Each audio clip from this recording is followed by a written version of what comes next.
Hello, and welcome to Conversations. I am your host, Melanie Mack, and I am so excited once again today.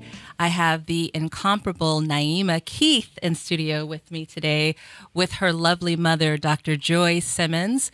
Please welcome them in studio with me today. Welcome, ladies. Thank you. Thank you so much. Thank you. I'd like to share a little bit about Naima Keith, who is just making all sorts of noise in Los Angeles, and I'm so excited that she's here. She joined the California African American Museum, CAM, in 2016 to guide the curatorial and education departments, as well as marketing and communications. During her tenure at CAM, Keith has also curated Hank Willis Thomas, Black Righteous Space 2016, Genevieve Gagnard, I hope I'm saying that correctly, Smell the Roses 2016, and Kenyatta Hinkle. And she is the 2017 recipient of the David C. Driscoll Prize, which I'm sure you read about in the Los Angeles Times, unless your head has been in the sand. Please welcome Naima. Thank you. Thank you so much, Melanie. Great to be here. So Naima, tell me a little bit about how you got into this field. Well, it's great that we're joined by my mom because she's really the reason why I am a curator, to be honest. She has been an active supporter of the arts and artists for my entire life, as far back as medical school. And so as a kid, I was exposed to museums and galleries and artists almost every weekend, it felt like.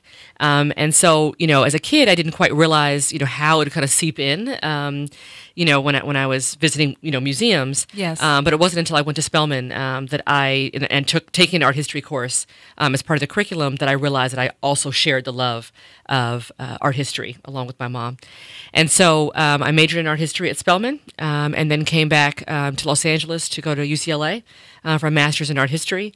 And then while I was in graduate school, I took a job at, or accepted a position at the Hammer Museum. Yes. Where I was able to work with Kelly Jones on the exhibition Now Dig This, Art in Black Los Angeles. And after that exhibition opened in 2011, I accepted a position at the Studio Museum in Harlem, where I was able to work with Thelma Golden for 5 years before coming back to Los Angeles to work at CAM. So, but I really do credit my mom as kind of giving me that first kind of exposure to art and art history. Outstanding. Well, Dr. Simmons is in studio with us as well, and she is a radiologist at Kaiser Permanente Los Angeles Medical Center. She is an avid collector of contemporary African American art. She served on the board of trustees of Stanford University from 2003 to 2008.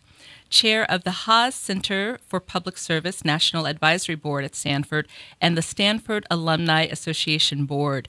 She currently serves as a member of the Arts Advisory Council and a lead council leader to develop new leaders for Stanford. Her passion for diversity led her to chair the Stanford Challenge Diverse Communities Committee. Joy received the Stanford Medal in April 2012 for her outstanding volunteer service. So you can see why she has deposited so much art and just the love of art into her daughter Naima. But welcome, Dr. Simmons. Well, thank you for having me. So I'd love to hear about you and your incredible background. How did you land at Stanford? Why the love of art? Who introduced you? I went to Stanford because it was away from Los Angeles. I was trying to escape. I went to Crenshaw High School here in LA, and it was an opportunity to get away and grow up and see the world. And I had studied Japanese here in Los Angeles because of the community in the Crenshaw area where I grew up. Yes. And so I knew that Stanford had a campus in Japan, so I really wanted to explore that, even though I really thought I was going to be pre-med, and I ended up doing both. But at Stanford, my girlfriends and I would use our tax refund money to go to New York for spring break. And it was there that I had an aunt who was a founding board member of the Studio Museum.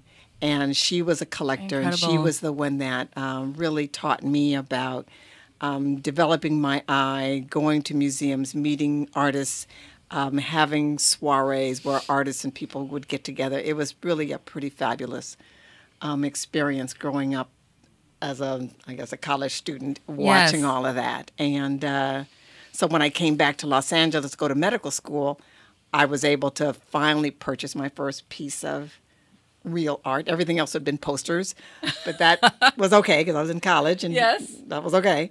And so I bought an Elizabeth Catlett print at Wonderful. What is now I used to be the Gallery Tanner on Pico Boulevard back in the day.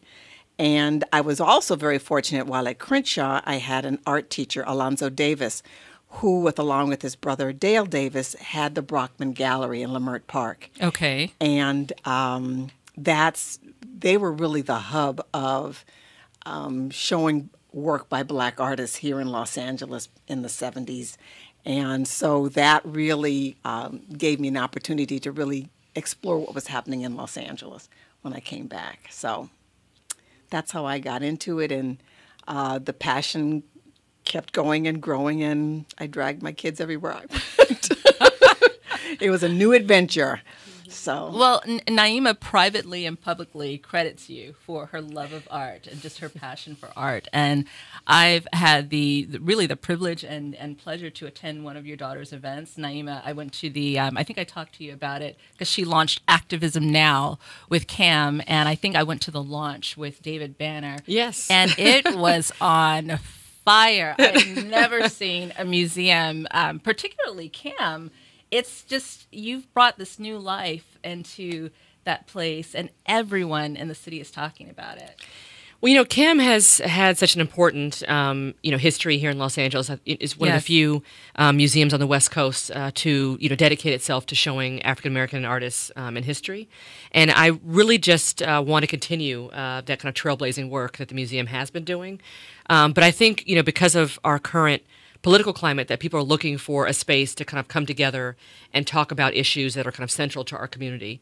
And so Activism Now was really born because there's just a sense that people, maybe want to, come together and really have an opportunity to hear from activists that are working either here or in different parts of the United States.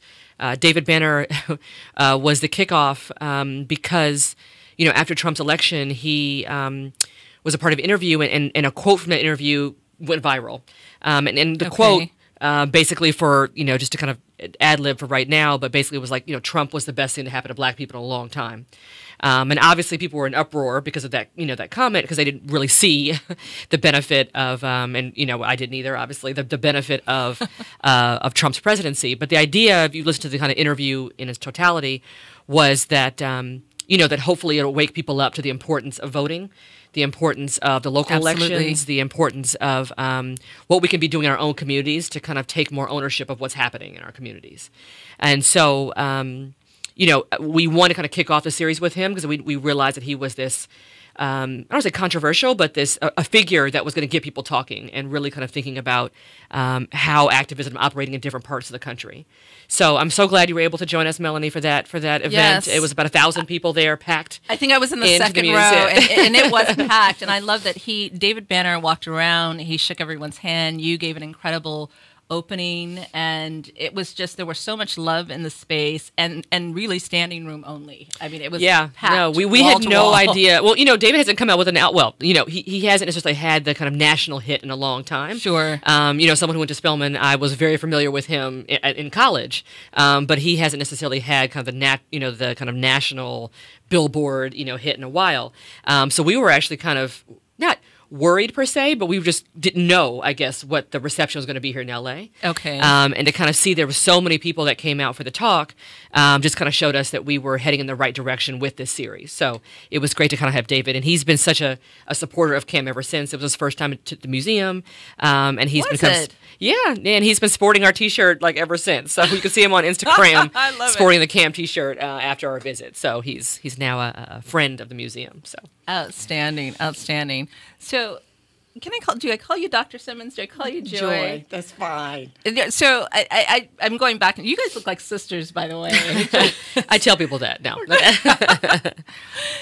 So talk to me a little bit about just the experience of Stanford and what was that like during that time, just in the 70s and coming from Crenshaw? It's polar opposites, I would say. Like leaving Crenshaw High School and attending Stanford. What kind of things did you experience? Well, I was very fortunate. I mean, I was the first 10th grade class when Crenshaw opened in 1968. And so I had no other high school experience, and so we were really integral in coming up with the name the Cougars and coming up with the colors. And so it was really an exciting environment to really, inaugurate a brand new school. Yes. And so I was the nerd, but I was still into it and stuff. So, but because I was a nerd, I was like, it's time to grow and get out of here. So Stanford was the farthest. That's an L7 because people refer to me as an L7. I'm like, I'll take that. I'm a square. But that's okay. Hey, what can I say? But it got me to Stanford. I'm good. So, but I was very fortunate because it was still at a time not only in Los Angeles, because we had the Men From Us and Okay. Black Panthers, so that was going down, and then even on college campuses, things were changing. In 1968, the black students at Stanford took the mic from the president, who was having a meeting at the main auditorium. Okay. After King was killed.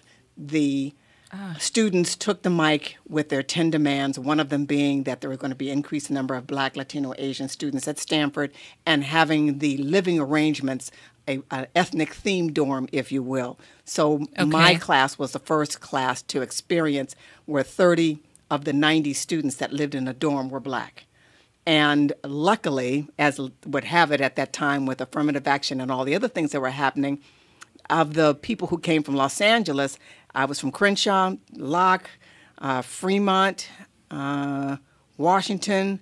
We had all the schools from the South LA were the Black students, as well as from all over the country. So, we were very fortunate that we were all grouped together with the other white kids in the dorm. But it was pretty exciting because we were able to come to this very different environment than South Central LA. Sure. And kind of march together through our pre-med courses and stuff, so that we, out of the 30 of us, 20 of us are physicians, dentists, health educators. It's powerful. Epidemiologists. I mean, we all kind of went through it together, and we were successful doing that. And I think that's a big part of what's happening at Stanford and more universities. Since then, Stanford continued the commitment of having this ethnic themed dorm that continues now, 40-something years later. And it's a very integral part. Latinos have theirs, the Asians have theirs. Everyone's got their spot. Okay. And they still, are an integral part of the fabric of the university. But they have these safe spaces, if you will, that they can then do the things that they like, explore things that are maybe ethnic specific, people doing their hair, all the other things that happen when you're living together and growing together, because you've got Black kids from all over the country with different backgrounds. Some have been the onlys in their class and stuff like that. Other ones went to all Black places like I did. So it really makes for a wonderful environment. And for me, it was life-changing, and that's why I've continued my commitment to ensuring that the diversity, socioeconomically as well as ethnically, continues at Stanford. So it was a very, very important part of my growing up, if you will. So, yes, absolutely. So I'm still very involved. So that's. Well, my son, he's a rising junior at Bishop Montgomery. Matthew, I know you're going to be upset with me, but he wants to go to Stanford. That's just, my ex-sister-in-law graduated from there for undergrad, and that's just, he's pushing for Stanford. So I'll tell him he has an ally. So why was it important to you, just with the discovery of art and your love of art, why was it important for you to bring Naima along and just exposing your family to art? Why did you make a conscious decision to do that? Because I felt that this is the way I wanted my home to look. This is what I wanted to come home to. When you walk through my door. There's no doubt in your mind that Black people live there. And that was very important to me all along. And having those images, supporting those artists, getting to know them and what, particularly, I started out collecting the old masters, if you will, if it was Romare Bearden or Jacob Lawrence or Elizabeth Catlett. But I then wanted to kind of switch a little bit to support artists who are younger and are really speaking to our time now and having those perspectives. And I think that resonates not only with me, but with my children and other people who come to my home, because there's so much going on historically, culturally, that I just think it's important. And I host a lot of events at my home because I think when people think about collecting art, they think of it in these far-off museum spaces or these sterile gallery spaces, and not really understanding that this is what you have in your home. This is what makes you feel whole when you come in and see a Black woman on the thing or the doors or, whatever the interpretation, that even if it's landscapes that was done by a Black photographer or whatever, I think those subliminally help your spirit when you come back from having to slay dragons and all the things that you have to do during the daytime in your real work life, to be able to come home to a space that supports you, it nourishes you spiritually, emotionally, visually. Yeah, that's beautiful. Naima, how did that contribute to your experience? What would you say about that? Just coming home to those images, seeing a reflection of yourself. How important was that to you? It's funny. I think, when you're a kid, I don't think you really appreciate, let me say that, or really realize the importance of seeing those images around you every day. You're just kind of coming home from school, or, you're just kind of like doing your thing, and you're kind of like, oh, that's my mom's hobby. Like you're not really, kind of maybe taking it all in. But I think, again, now that I'm a little bit older, I have a child myself, I think you do kind of realize that the environment that you create for your kids, or the environment that you're in, it affects you, right? And it seeps into your brain whether you wanted to or not. Yes. I think that the part, I think, of my mom's commitment to the arts that most affected me, I think, is seeing her relationship with artists. That she was someone that not only collected work, but then also got to know artists and stood by them, but she was supportive of them throughout their career. Yes. So I had the pleasure of meeting someone like Betty Saar or John Outerbridge or, others very young. And so then when I got a chance to work with them in a more professional capacity, it was, oh, hey, Betty, like it wasn't, not that we were BFFs by any means, but I'm saying like I had the pleasure of kind of, going to their shows or seeing their work over time, or really having appreciation for not just collecting work, but also supporting an artist over time, and that is a commitment that you make as a collector. And so it's not only important just to kind of, to want to own something or to want to kind of have it in your home, but it's also important to kind of to nurture and to develop the relationship that you have with that artist, and also the importance of lending. My mom is very generous with her collection, and allowing it to go to museums and for it to be seen by other people. So I think seeing work around the house, or seeing artwork around the house, of course, is very important. And I think it does kind of contribute to your ability to kind of think creatively and to see representations of yourself outside of maybe what's on film and TV. Sure. But I think that I could definitely say that the way in which I interact with artists and my commitment to them has definitely kind of stemmed from my mom's commitment and seeing the importance of maintaining those relationships over time. Yeah, I find that also that just with the limited art experience that I have, that art can articulate things that sometimes language cannot, and it resonates with children, with adults. It's always interesting to me, the things that people will respond to. Whether I love CAM, I love going there, but I also love the Underground Museum as well. Yeah, it's a fantastic. And just artists like Kara Walker, and just it's interesting to see just the different responses to work. I wanted to go back to Joy. You talked about giving events in your home and just when you purchase your first piece of real art, how would you recommend someone going about just starting that process, someone that loves art? How do you begin to collect? Outside of posters. Well, okay, because I think, when you're younger and or on a limited budget, I think posters is a very fine way to start, particularly if you're in college or whatever. I think that, you start looking at things. I think we are in a really wonderful time where there is the opportunity to see art in so many different venues, and online is like incredible. When I was first starting to collect in the 70s, to be able to find a black artist who was having a show in Los Angeles, you had to look at the LA Times and figure out if that name was black or not. I mean, because there was no other way, there was no central way to be able to find the work. But now you can go online, you can follow things, you can go to CAM and see a vast variety of, they just had, Genevieve and Kenyatta. These are young artists, and you get to see their work and start developing an eye as to what you like and what you don't like. The Underground Museum has really fine work, Residency Gallery in Inglewood. There's lots of spaces to be able to see the work. And I think the first thing I tell people is to go out and start seeing stuff. Figure out what resonates with you. When a purchase, $500 purchase may be a significant purchase, so you want to make sure that you really love the work. I think, I don't think about and never have, the return on investment. Is it going to be a?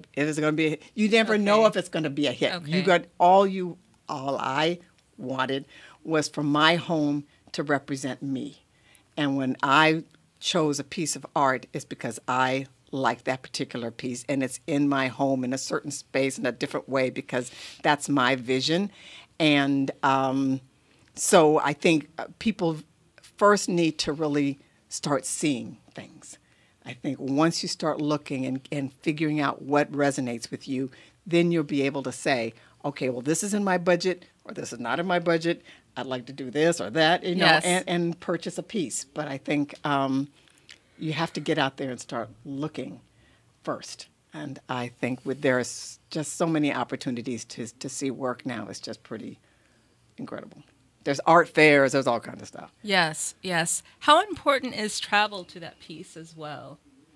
I think it's not necessary. It is really exciting to see work in different places. Yes, going to art fairs, going to Miami or going to New York to the Armory, or, if your budget holds it like that, going to Venice and see it in Europe and stuff. All of that is really also enhances, how you see art, what you get to see, how it's displayed, the reaction of people to it. All of that helps. But I think you don't need to do that to be able to develop a wonderful collection that's yours and personal, that you love and reflects what you wanted to. You could stay right here in Los Angeles and see all kinds of things. There's artists, there's art schools here, students that are coming out, starting out. They need support. I tell people someone was a patron to Leonardo da Vinci. So he had to eat. So all these artists who are trying to make their livelihood in that creative space, we have to support them. It's not the same as being a physician or a lawyer, and it's a well-defined space. They're going to have to do a lot of moving and shaking to try to get things to work, because it happens quite organically, or it doesn't happen.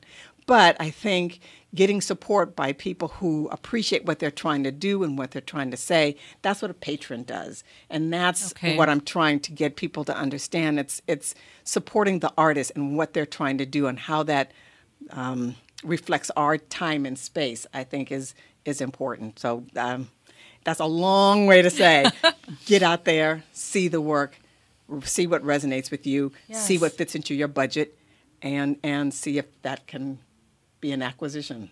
if you will. And get started. Just get started. Yeah, no, I just want to echo my mom's advice just in terms of just getting out there, seeing what you like first. A lot of people kind of assume, oh, I have to, collect painting, or, oh, I have to collect a certain genre. Okay.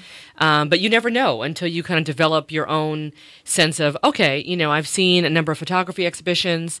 I really like photography. Or, there's something about abstract painting that I really like. Or there's something about sculpture. I mean, I think just getting out there and just kind of knowing what's out there, not that you can name drop or that every single artist. Okay. You start to kind of develop this sense of, what, I'm really resonating with this, or something about this really video, or something that really resonates with me. Okay. So I think it's, just kind of making it a point, maybe, once every weekend you go out and you see just any museum. I don't necessarily think you have to, there's so many in Los Angeles, as my mom mentioned, there's so many new galleries and museums open right now.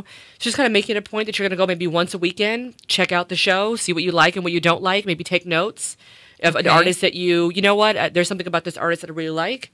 And then, you just kind of start developing your eye that way. And then also, we're so fortunate to live in California, where there are also major cities that are close to us. So San Diego, for example, has many, fantastic museums. San Francisco, Oakland, they have, a number of great spaces. They're all places you can get to in your car, you know. So, and even like the Palm Springs Museum, for example, have a new director. They've been, definitely kind of introducing some new and interesting programming. So, there's a lot of spaces here in LA, and then there's also things that are relatively close to us as well.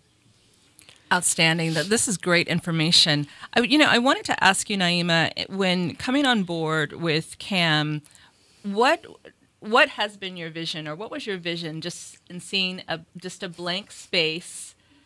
What were you thinking about in terms of programming and just your long-term vision for CAM?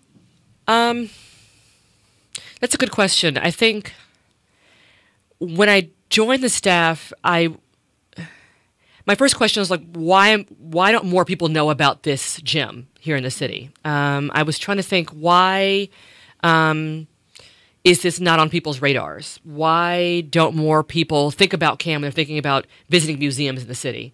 And how can we become a little bit more relevant to several different types of audiences? I think that CAM has been, again, a vital resource for a number of communities, but I was trying to kind of figure out how can we expand that. I also, given the fact that contemporary art is one of my passions and one of my main interests, I wanted to figure out how I could bring more contemporary art to the museum. Yes. And so, immediately I was thinking about, okay, I want to bring more contemporary art to the museum. I want to figure out how to support emerging artists of color that are maybe getting their start or getting an opportunity at other major museums in the city. Okay. So how can we Kenyatta and Genevieve and, and other artists that we have coming up, or examples of wanting to support, younger artists that are who I want to kind of give that first show to. And then, along the lines of programming, again, how to make the programming a lot more relevant to kind of a wider swath of people in the city. LA is changing, quite a bit, and especially our African-American neighborhoods. And so trying to think of, like, how can we be both a service to, our African-American community, but also be open and welcoming to those that are not African-American, while still, again, kind of fulfilling our mission of showing art, focusing on African-American art history and culture. So it was about, bringing in more contemporary programming, but also thinking about how we can offer public programs that kind of speak to either the exhibitions themselves, to kind of open them up so that people kind of get a better or a different understanding of the shows on view, but then also kind of thinking about how we can maybe introduce programming that could make CAM more of a hub. While the programming may seem as if it's skewing towards a younger demographic, the interest really is not necessarily one particular age group, but really kind of thinking about how we can bring more of a multi-generational audience to the museum. So just like we had David Banner, the next speaker was Elaine Brown, the chairwoman of the Black Panther Party. Absolutely. And we've also had Maxine Waters, a.k.a. Auntie Maxine, who has been an advocate, in our community for a very long time. Yes. And so while she's now enjoying kind of a renaissance, if you will, with a younger, demographic, I think that she's, obviously been a trailblazer in our community for a long time. So that was the kind of talk that my mom, my grandmother, that it could have been multiple generations coming because we're all supporting Auntie Maxine. So, the idea is that, and that we're all reclaiming our time, with Maxine. So I think that, the idea is that, recognizing that Expo Park is changing quite drastically, that the neighborhood around Expo Park is changing a lot, but then also our own neighborhoods are changing a lot. And how can we be at both a museum that is focused on showing African-American art history and culture, but welcoming to a wide variety of people, so where people don't feel excluded from learning more about our community. Now, I know that has to be a delicate balance, and how do you walk that fine line? Because there is a lot of change that's happening, as we all know, in Los Angeles, particularly in my neighborhood. I'm in South Los Angeles, which is being rebranded as SOLA. Don't. I can't. So, I mean, even with South LA, but just with my son being back east with school and going to the Bronx, and he's, telling me, Mom, people are calling, the South Bronx Sobro. And so, I mean, there's just this fine line. So how do you be welcoming without, I guess, losing the integrity of what the museum is there to represent?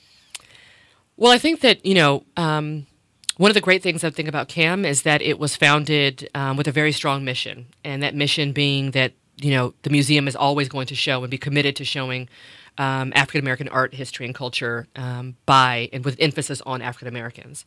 So I think that with that kind of guiding principle, it's very, for me at least, it's easy to kind of have a very narrow focus on African-American art and history. But like I said, opening up the conversation so that it opens up, it's not say interesting, but it appeals to kind of a wide swath of people. So maybe to be a little bit more difficult if my mission wasn't so focused. But because everything we do is rooted in that mission, for me, it's actually not as hard to maybe kind of navigate that terrain. For me, it was just about how we presented these things. So, for example, with our history exhibitions, I think while it's, I think it's informative, right, to present exhibitions that maybe cover large amounts of time. So, like, 3,000 years, or, from West Africa to Southern California, or, those kinds of exhibitions. Yes. And I think that it does give people kind of an overview, right, of the experience of African Americans kind of moving or migrating to these different regions, some forced, some not. I think that what the direction that we're heading in is really maybe is focusing on a particular moment or a particular year or a particular idea, and then kind of going out from there. So, for example, Tyree Boyd-Pates, our new history curator, curated an exhibition about the 92 uprising, or the 92 riots. Yes. And, we had a lot of talks about that exhibition because it wasn't just about the uprising itself, but what caused the uprising. A lot of people who weren't in LA or maybe seeing it on their TV screens thought, why are they burning their own neighborhoods? Where is this coming from? Is this just about Rodney King? And I think that what the exhibition does so well is that it gives you this sense of, no, there was housing discrimination, there was the Watts riots, there was Bloody Christmas, there was Zoot Suit riots.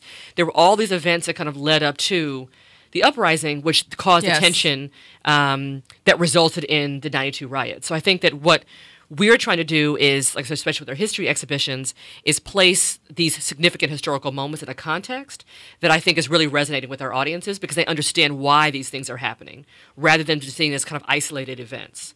So for me, the concern with kind of doing these overview exhibitions is that one item kind of stands in for a moment in history. Okay. And so you're not really you're not really given a context for why it's happening.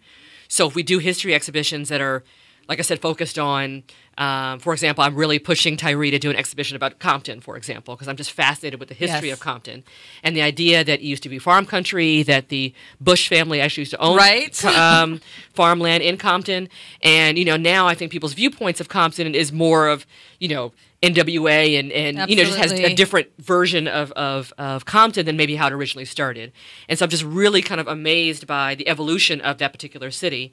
So we're in talks about doing something like that. But I really want the museum to kind of think about how we can kind of position, especially our history exhibitions, to kind of give both African American communities, but then also a larger community, an idea of the significance of some of these events and why they happened.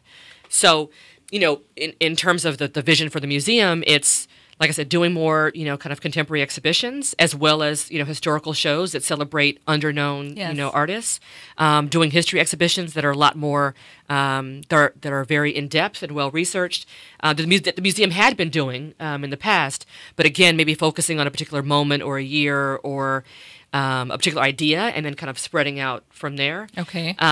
As well as, trying to make CAM a hub for conversations around what's happening in our community.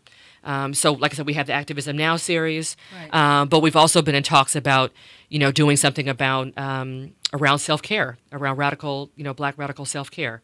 Radical, not, in the, talking about wild herbs, or, something just crazy. Yes. I'm saying radical in the idea of thinking about meditation, thinking about yoga, thinking about mental health. There's a fantastic organization called NAMI that's very active here in Los Angeles. Absolutely.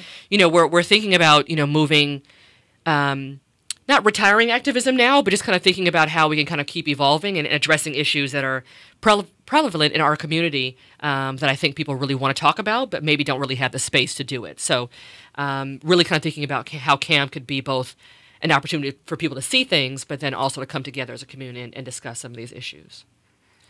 I think it's incredible. I mean, I've told you this before, just the work that you're doing and the fact that it's making, you have just lit that place on fire in the best way. But Melanie, seriously, it is a team. I am one of, certainly. I know there are many amazing, curators and staff and all that great stuff that I think really believe in the museum. And so we have so many people who come to the museum and said, I love CAM and I came here as a kid and I've been coming here and my mom dragged me, or, all these different things. And it's just so great to see people kind of enjoying it the same way that I had, kind of growing up. So, yes, there've been a lot of exciting things. We just launched our new website 2 weeks ago. Nice. So it's completely kind of rebranded website.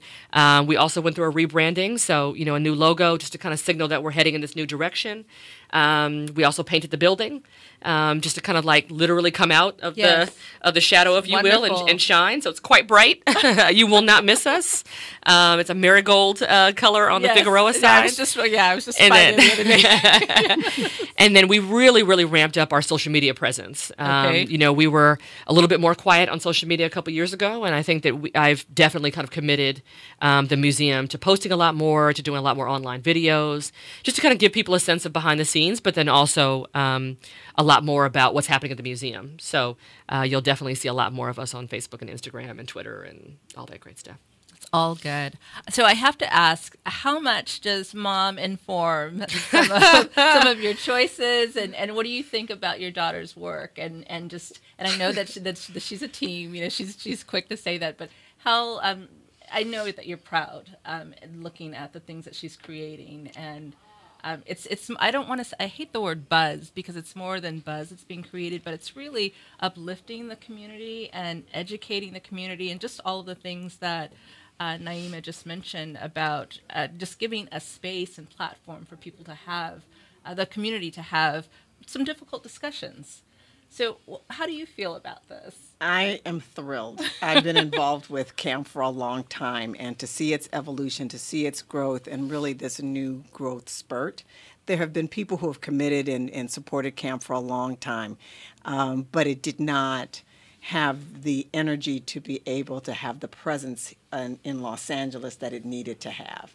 And now it's starting to have that presence. Yes. I think it's now being spoken about as a vibrant, relevant space here in the city. Yes, it is. In a way that may not have happened in the past. But I am beyond thrilled and proud of the team that she's been able to not only work with at the museum, but assemble outside of the museum to be able to change that presence and expand that presence. I'm beyond thrilled, trust me. She's thrilled to have a job. I think she's like she's like every other mom that's thrilled I can pay my bills. But so no, it's all good. And like I said, I think watching her vision as to the types of artists that she's presenting and giving exposure to. Yes. It's really been changing careers. And the fact that now Cam is noticed by the New York Times and other, other important art magazines and institutions, that says a lot. That says a lot. And these artists are getting opportunities because of this exposure that they're getting at CAM that they never would have had or would have taken a lot longer to get to. Sure. Because they had the talent. It was just being able to get that opportunity. And CAM has been, is now one of those spaces that can give that opportunity and can then, launch and support careers in a way that probably didn't happen a few years ago. Okay. But I am thrilled because a lot of these artists are really deserving. They, it's their vision and what they're bringing. I think is very important. So for that, I am thrilled. But I will say, again, I'm. Are you calling Mom A Team team? too? No. I was going to say that I recognize that what's happening now is a kind of a perfect storm, I think, in the art world in a lot of ways. And so I don't necessarily, want to take away from the fact that the I would say popularity, but the excitement around African American art right now, I think, has kind of fueled or made my job a little bit easier in that because there's this kind of more widespread interest in artists of color. That, showing artists of color and being committed to artists of color in a space like CAM, I think, can shine in all these different avenues because we're in a space right now that is a lot more interested in artists of color. So, like I said, I just want to emphasize the fact that CAM has been doing amazing shows since its founding. They, did, an amazing Noah Purefoy show before LACMA that they've given Betty Saar a number of exhibitions. Dominic Moody, there's Mark Greenfield. There's a number of artists that have done important work at CAM. I just think that, maybe it was during a time where there wasn't as much attention being given to artists of color. And so the interest in maybe the New York Times or LA Times or that kind of thing, doing regular stories about artists of color just wasn't as frequent. So it doesn't mean that the shows weren't important or they weren't needed or they weren't important contributions. Yes. It just means that we're now living in a time period where there is so much more attention and focus being paid to artists of color, so that it kind of allows the work that I'm doing to shine a different way. So, I just want to kind of emphasize that 2017 is very different than 1984, when the museum opened, or even 1992, or, these other things. So, we do have to kind of think about this. And, we definitely have to, just place that in context. I'm definitely not, I'm enjoying, I guess, this newfound kind of excitement for the museum, and I love the fact that so many people, such as you, Melanie, are coming and, enjoying all the programs, but I do kind of want to put it in context, because I don't want to make it seem as if, like, the work that Cam was doing was not not valuable. I don't think it was valued in the same way that it is now. I agree, because I've been attending for years and just going to the different exhibits, and they've been incredible. They've been incredible, but and sometimes it would just be me and my son. But now it's you have to. People are calling. You better get here at this time, and there's a line around. People are lining up in the parking lot. So it's I love the energy and that because there's always been value. I agree. But in terms of, to get back to your original question, in terms of influence, my mom does email me quite often. Did you see this? And, did you just check this out, or blah, blah, blah. And, so, yes, she definitely has an influence over, and just make sure that I'm, seeing different things. And it's funny, a lot of people will see us out together, and they just imagine that we're attached to the hip. And I'm like, oh, you're Joy's daughter, you know. So I think finally at 36, I am now Naima. But no, it's really because, you know, it's one of our passions that we share. And so that we do go to openings together because it's an opportunity for us to kind of see the work together. But, you know, I think that we both kind of like swap. Oh, Mom, I'm doing a studio visit with this person. Or, oh, did you check out this gallery? Or, you know, we do kind of swap things. But she does email me fairly often with tips. I'm a collector. In my heart, I'm a collector. But she really looks at art differently and how they go in shows and how they. So it's very interesting to bounce these kind of ideas and how we see art differently. Yes. Between each other. I don't think about buying. Like when I see a work of art, or she's like, "Oh, Naima, like, what do you think about this artist?" I'm thinking about them in the context of an exhibition, or I'm thinking about them in a different conversation, and she's like, "No, I'm thinking about buying." So it's just a different, because I don't, you know, I don't have discretionary income, but also because I honestly don't think about it like that. Because it's my profession, so I don't. For me, you know, owning work, it takes away the possibility of me putting it in a show. So it's, even though it doesn't, because you can always lend. Yeah. But I don't know. It's just I don't see something when I see a work of art. I'm thinking about the potential for an exhibition. Okay. My first thought, or my first 5 thoughts are not, owning the work. Okay. If that makes sense. Because my interests change all the time, and, you know, just the idea of living with something for I don't know. It's just not that I don't see things that move me, or that really. But I think about them in, oh, that'd be an interesting exhibition, or, oh, like, what do you think about this pairing? Or I don't know. I just don't. My first thought is not about buying it. Where she's kind of like, where she's like, I can't buy furniture. I mean, she has this whole decor thing and this interior design thing. I'm like, I don't care about a sofa, baby. I want a piece of art. So I think, so that's, you know, but yes, we do kind of swap emails, or, oh, have you seen this or that kind of thing. But what I do love is that, like I said, she's not really thinking about it for the value in terms of long term. Yes. It's more about, oh, you know, I really think this artist is interesting, and I just want to make sure he's on your radar, or he or she is on your radar. Right. I appreciate that you said that you've never thought about it in terms of the ROI. I've never sold a piece of work. Everything I've ever bought, I still own over 40 years. I just can't. Naima gets mad at me because I can't even move it, let alone. Yes, because of course she has a daughter as a curator, so of course I want to move everything that she. And I can't. I'm like, Mom needs more space, whatever. So, well, I guess because it's just, you know, the art, I think, market is so, I don't say fickle, but it's tough, because you don't, and sometimes it could take 20 years, you know, for an artist to mature in the way that you, in terms of prices. Okay.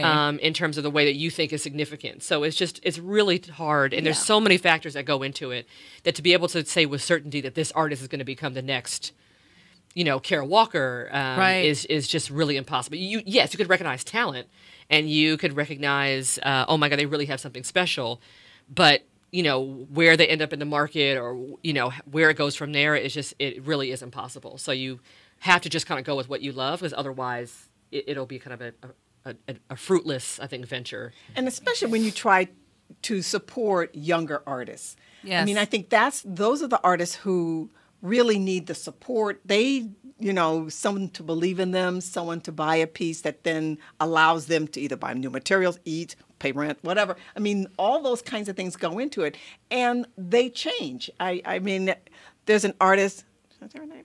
Like Brenna Youngblood, who's an artist here from Los Angeles, Riverside, whatever. And, you know, I was able to go to her studio and meet her and stuff like that when she was still a graduate student. But the work that she was doing then, and the work that I bought then, is very different than what she's doing now.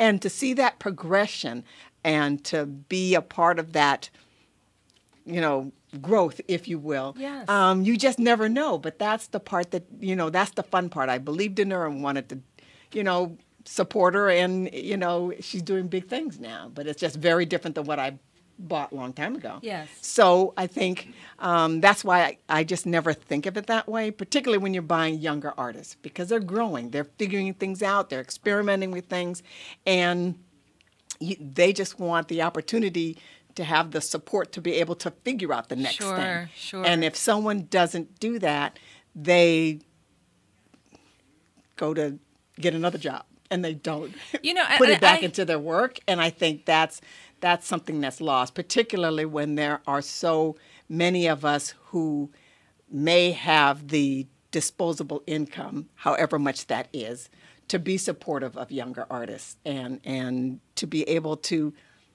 acquire something that becomes part of your home, becomes part of your family. I mean, the very first Elizabeth Catlett that I bought in 1975, I still have it's still hanging. So that is like my first piece, and it is still hanging. It's always been there, and that means every time I pass it. Are you trying to move it? Yes, I am.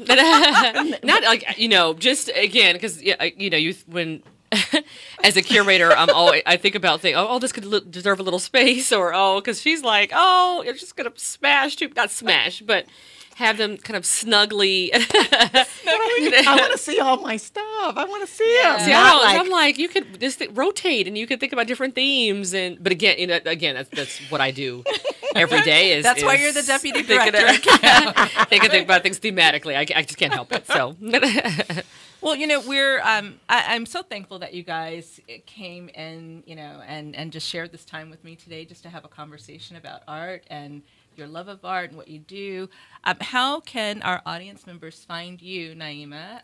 How should they, if they want to reach out to you, if they'd like to visit a show, what should they do?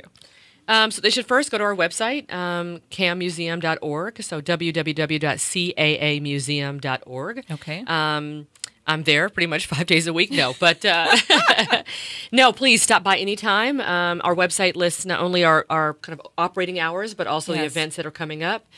We have a great event coming up on Saturday with KCRW, Summer Nights. It'll be from 6 to 10 p.m. Garth Trinidad will be DJing, and it'll be, like I said, a fantastic event, dancing, food trucks. Harold and Bell just confirmed. So it's like Grilled Fresh. A number of other African-American owned food trucks will be there. So wonderful. It'll be a fun night. But we have a lot of great kind of upcoming events. So I definitely encourage you to go to our website. And then I'm also on social media, so on Instagram and at Naima Joy on Instagram and Twitter and all that great stuff. So, yeah. And Mom, Dr. Simmons, how do we find you? I'm working. She's a private citizen. I'm keeping you on my radar. Guys. So you'll see her at CAM, supporting the museum and me. No, I'm just kidding, but supporting the museum. That's how I talk about my mom. That's so funny. This has been wonderful, and I just thank both of you for the time, and I thank everyone for listening. And you can find me, as you know, on Instagram at PowerMomCEO. And again, thank you for listening to Conversations with Melanie Mack, and I want to thank my guests, Dr. Joy Simmons and Naima Keith. We'll see you next week.